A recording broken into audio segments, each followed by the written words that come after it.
साधा मारे आनंद भयो घर माई संतो मारे आनंद भयो घर माई निपजी साख नाम आयो निपजी साख नाम आयो सासो रयो न कोई सदा मारे आनंद भयो घर माई संतो मारे आनंद भयो घर माई ओमन इंद्र उमंग कर आयो ज्ञान बादला दर्शा मेरे राम ज्ञान बादला दर्शा बिरतन बीज चमकने लागी बिरतन बीज चमकने लागी भजन में सो बरसा सदा मारे आनंद भयो घर माई संतो मारे आनंद भयो घर माई निपजी साख नाम आयो निपजी साख नाम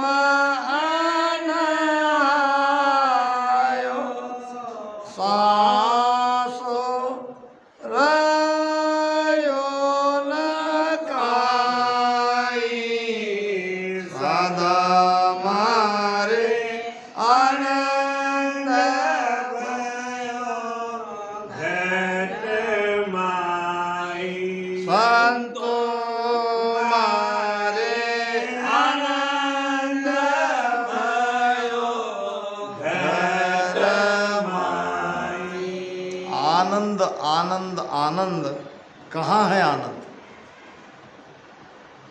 सुख दुख से हम परिचित है आनंद हमें पता नहीं मगर ये आनंद आपको बहुत जल्द मिलेगा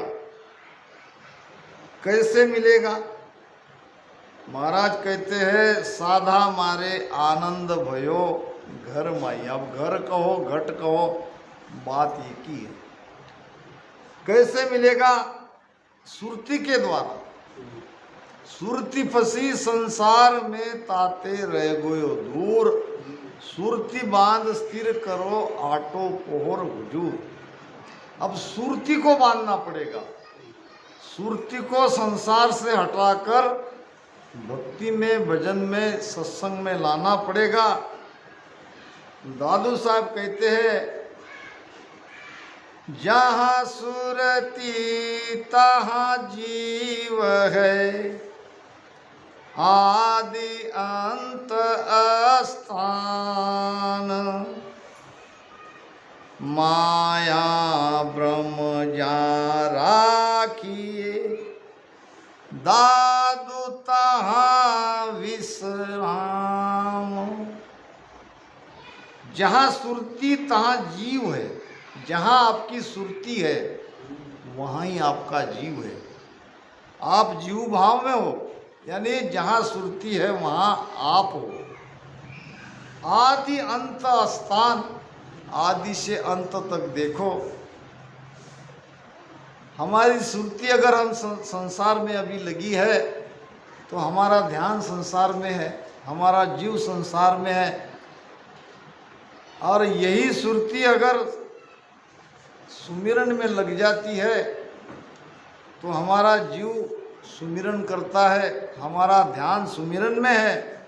माया ब्रह्म जहाँ राखिए दादू तहाँ विश्राम। अब चाहे आप सुरती को माया में रखो, चाहे आप उसको ब्रह्म में रखो, तेरी तेरे हाथ समझकर पकड़े आई। उरद बाहु दो के बीचे बणिए राखी मोहर। लाथन से दोनों लड़े आयल ही वहाँ ठोर। दो साधु थे और ऐसे दोनों ऊपर हाथ करके साधना कर रहे थे। दोनों उर्द बाहु दो के बीचे, एक इधर से था एक इधर से था, दोनों ऊपर हाथ करके अपनी साधना में लगे हुए थे। अब एक बढ़िया आया व्यापारी, वो जा रहा था शौच को, उसके पास थी एक सोने की मोहर। अब उसने दोनों के बीच में सोनों की मोहर रख दी और चला गया शौच को।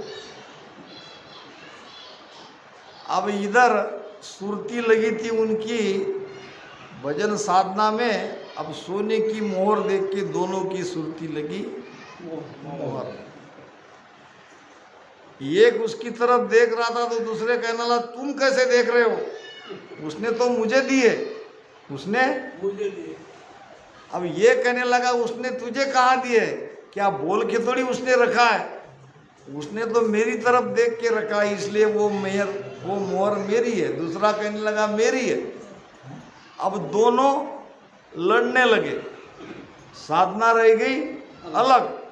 अब पहले तो हाथ से हाथ चलने लगे, एक में को मारने लगे, फिर हाथ छोड़ दिया, फिर लातों से मारने लगे। लातन से दोनों लड़े आए लही वहाँ वही ठोर। अब फिर वो शौच के बाद वो व्यापारी आया, वो बढ़िया आया, अपनी मोहर उठा के जेब में डाल दिया। कहा कि भाई तुम क्यों लड़ रहे हो, उसी के लड़ रहे, तुमने किसको दी थी, न्याय तुम ही करो। उसने कहा मैंने दोनों को नहीं दी, मुझे लगा कि कीमती चीज है कहीं गिर जाएगी, आप दोनों यहाँ खड़े हो, मुझे नहीं पता आप क्या कह रहे हो, तो मेरी कीमती चीज पे आपका ध्यान रहे इसलिए मैंने हिफाजत के लिए यहाँ रखा। अब मैं मेरी वस्तु लेके मैं जा रहा हूँ। कहने का मतलब सुरती अगर परमात्मा से हट गई और संसारिक मोह में लग गई, ये पदार्थों में लग गई, तो और हम मनुष्य से पशु जैसे बन जाते हैं। इसलिए आनंद की प्राप्ति करो। आनंद तुम्हारे घट में है, आनंद के लिए तुम्हें कहीं जाना नहीं पड़ता, आनंद बाजार में नहीं मिलता। प्रेमन बाड़ी उपजे प्रेमन हाट बिखाए। न तो ये प्रेम और आनंद कहीं बाजार में मिलता है और न कहीं खेत में पैदा होता है, वो मिलता है यही सदगुरु के शरण में, सत्संग में, सुमिरन में। राजा प्रजा जे ही लहे। अब राजा हो या प्रजा हो, जिसको प्रेम चाहिए, जिसको आनंद चाहिए, उसको झुकना पड़ेगा, उसके संतों के शरण में झुकना पड़ेगा। शीश दिए आए, सबको अहंकार से हटना पड़ेगा, अहंकार को छोड़ना पड़ेगा तभी आनंद आएगा। साधा मारे आनंद भयो घटमाई, निपजी साख। अब हमारे खेती किसानी का दिन है, हम सब खेती किसानी करने वाले हैं। हमने बीज बोया है और कल परसों तक पानी की राह हम देख रहे थे, क्योंकि अगर ठीक से समय पे बारिश नहीं हुई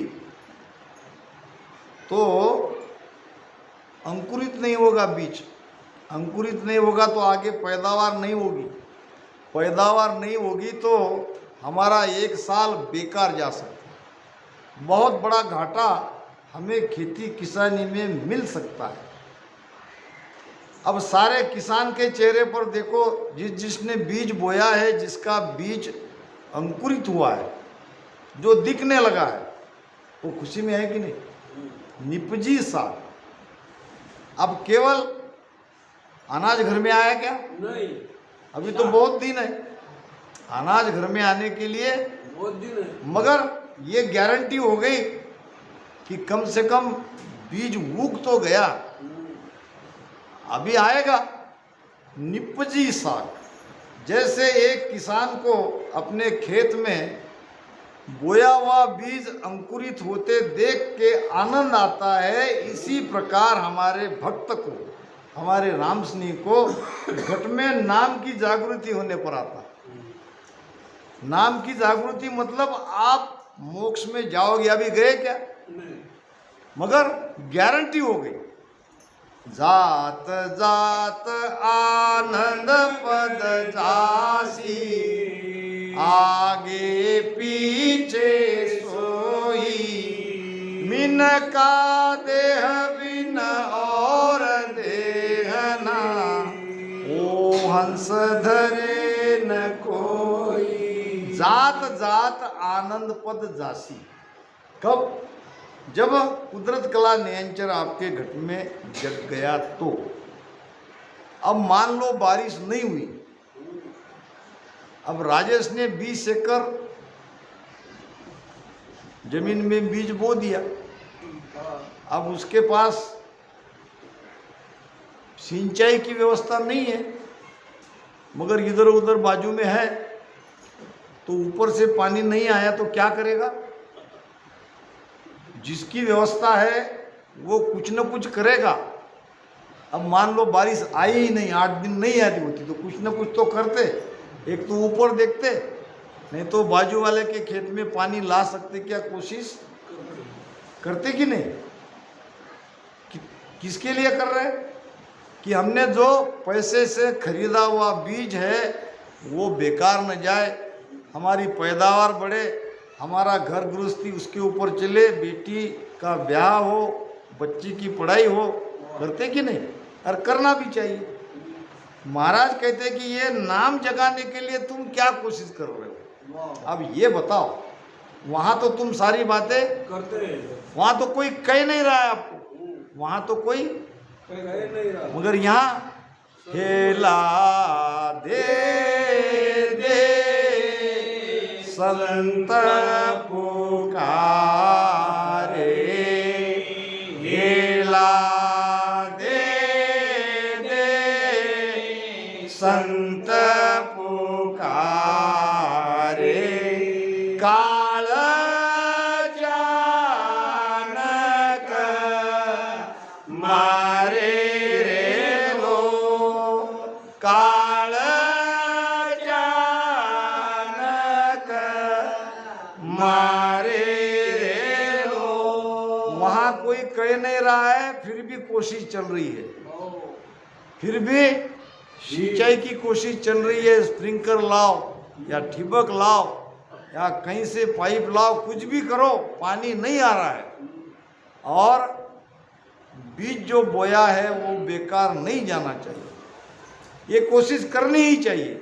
नहीं करनी ऐसी बात नहीं है, मगर इसी तरह भक्ति में आए हो, भक्ति की धारा में आप आए हो, ये भी एक तरह से खेती है। यहाँ भी आपका बीज अभी निकला नहीं है, जमीन में ही है, तो क्या कर रहे हो? यहाँ तो सारी सुविधा है, पंखे लगे हैं, नीचे बैठने के लिए आसन है, बाहर पेड़ की छाया है, 2-3 बार चाय हो रही है, भोजन प्रसाद हो रहा है, फिर भी क्यों बैठे हो?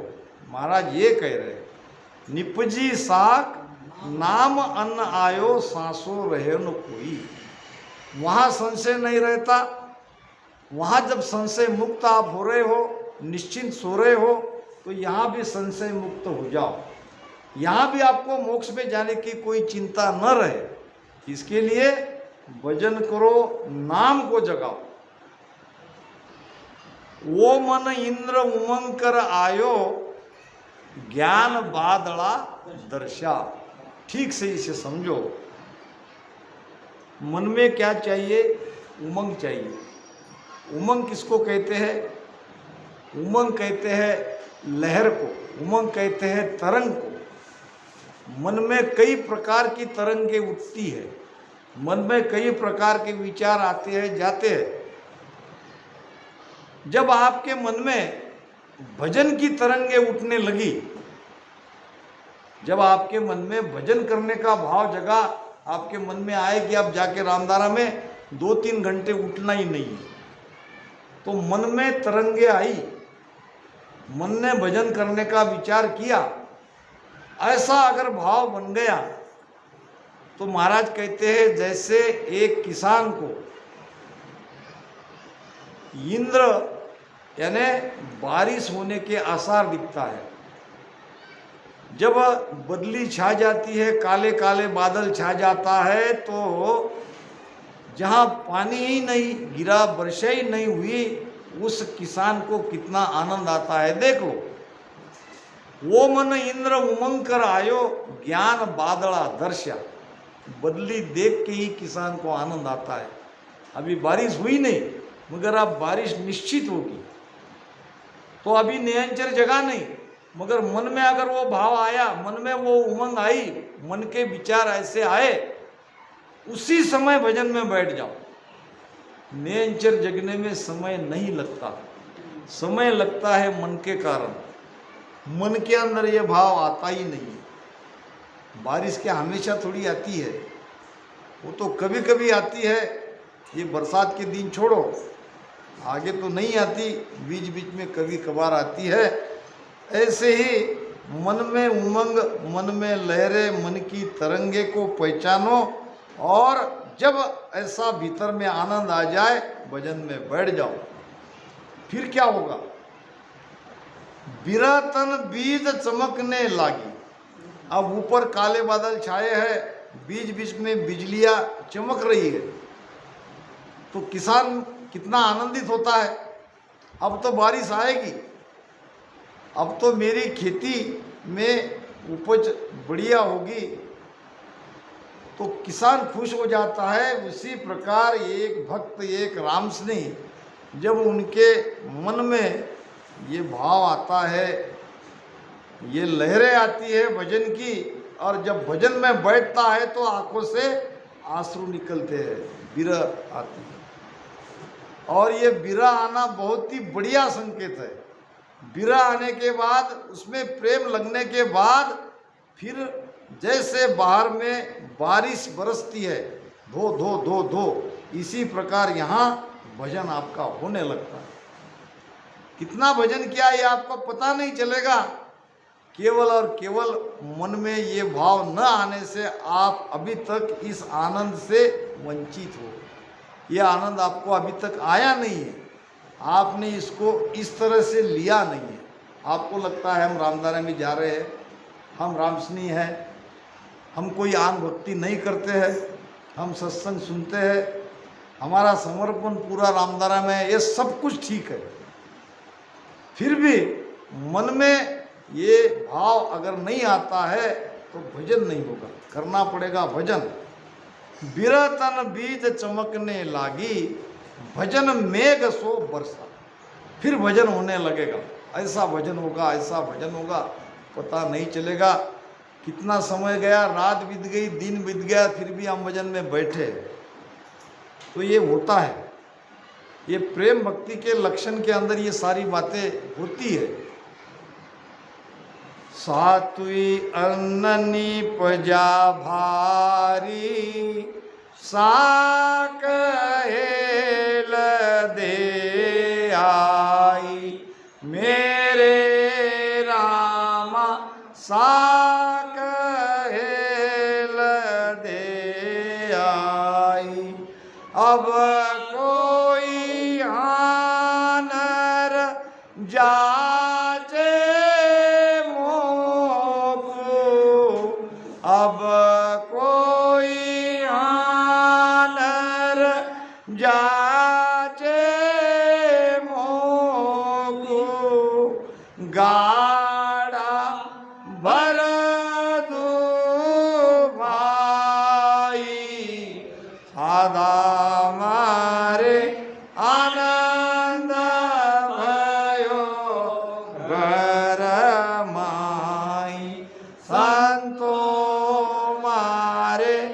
आनंद भयो घर माई निपजी साक नाम लायो निपजी साक नाम लायो सासो रायो नकाई सादा मारे आनंद भयो घर माई।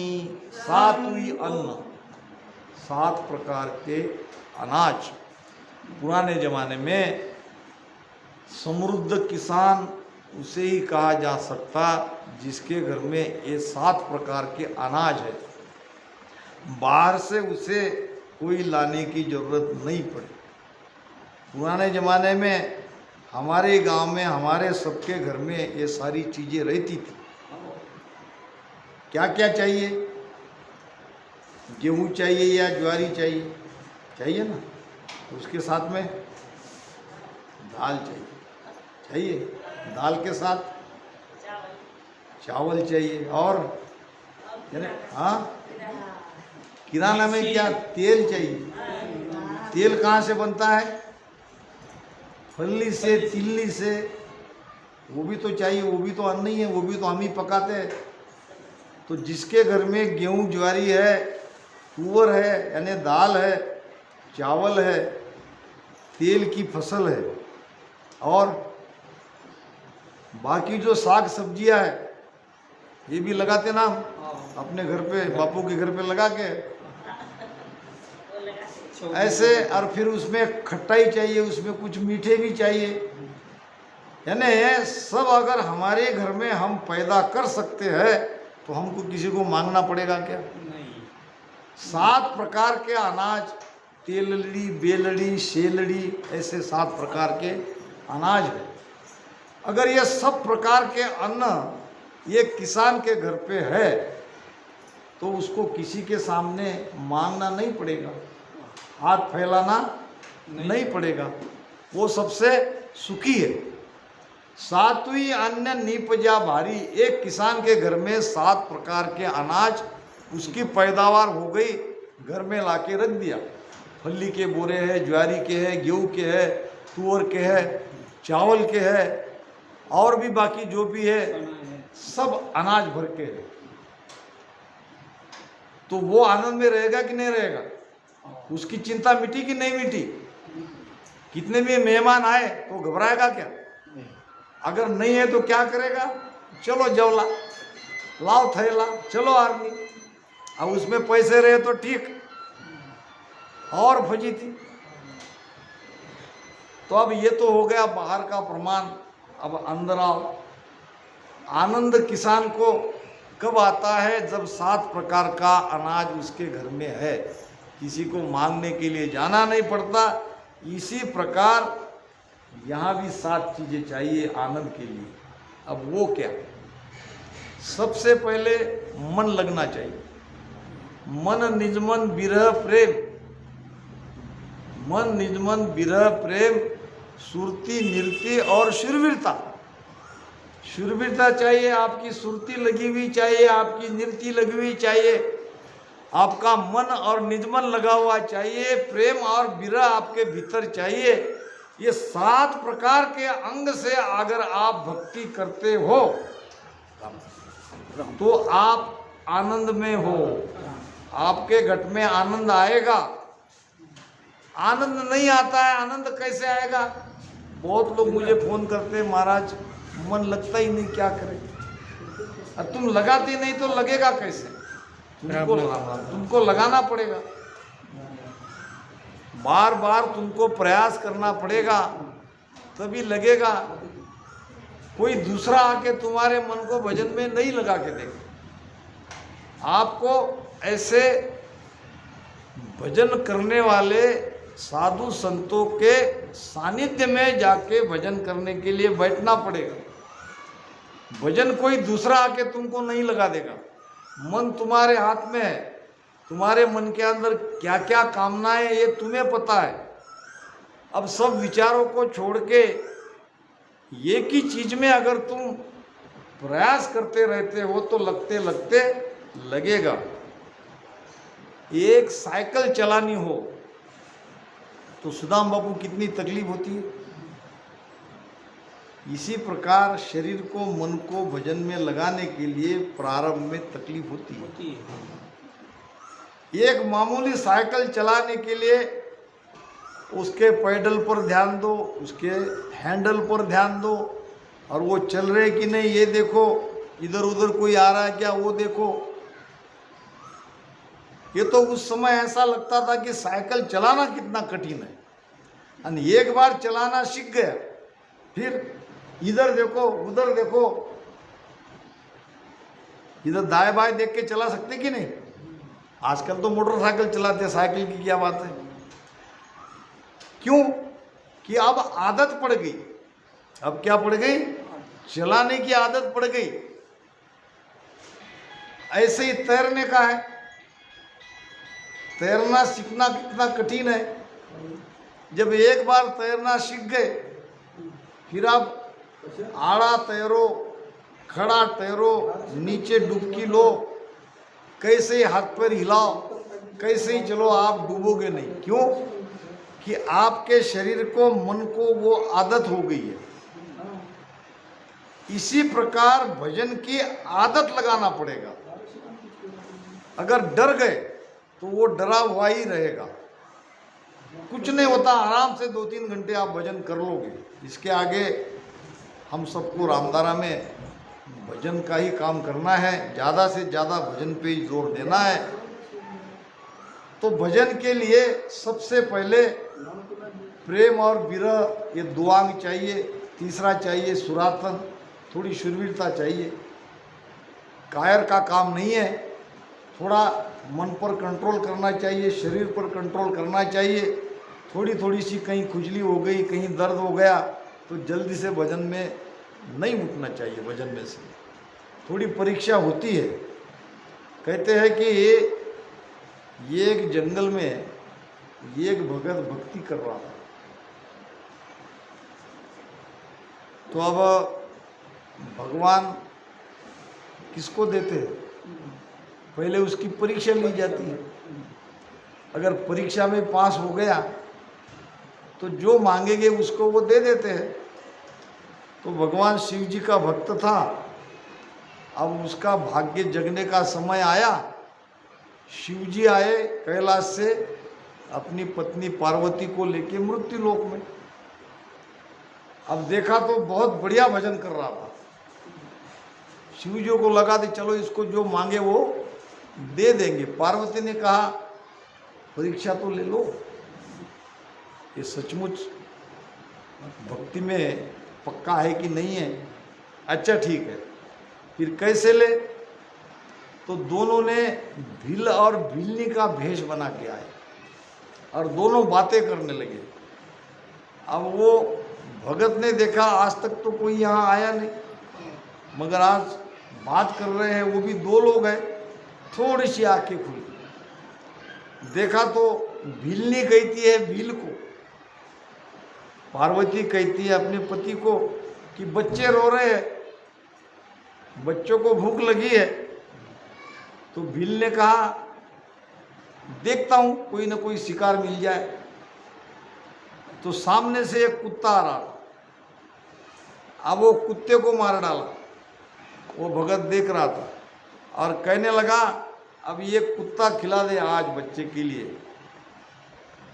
फिर पत्नी कहने लगी कल की क्या व्यवस्था है, कल के लिए क्या, आज तो हो गया, कल के लिए देखेंगे। ये बाबा बैठे हैं ना, ये तो बैठा ही है। अब वो सब सुन रहा था, उसके सामने ही कुत्ते को मार डाला और उसका मांस बच्चों को खिलाने के लिए गए। और ये भी कह रहे कल ये बाबा बैठे हैं, अब भजन भक्ति करना बेकार, अब तो उठने में ही फायदा है। ऐसा कह के उनको जाने दिया और उठ के निकल गया। तो भक्ति में दृढ़ता चाहिए, भक्ति में शूरवीरता चाहिए, कच्चापना नहीं चाहिए। महाराज कहते हैं